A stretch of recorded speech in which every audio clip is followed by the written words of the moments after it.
Paki-explain naman, Ariel, in very simple terms. Okay. Ano bang difference ng LDL from lipoprotein A? Bakit kailangan pa natin yan? Okay. Ang LDL, yung tinatawag na bad cholesterol, ito ay cholesterol na maaring nakukuha natin sa ating kinakain, Okay. lifestyle, or maaring ginagawa din to ng liver kung malakas din ang lahi.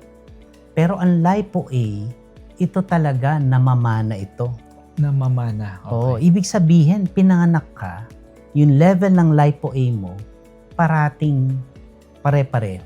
Are you saying it is genetically predetermined? Ibig sabihin, Yes. wala tayong control dyan? Wala, oo.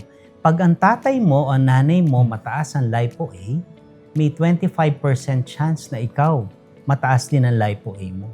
Mas madali ang pagkakataong magkaroon ng problema sa puso. Medyo. Medyo. Oo, malakas ang link ng Lipo-A sa sakit sa puso, particularly heart attack or stroke.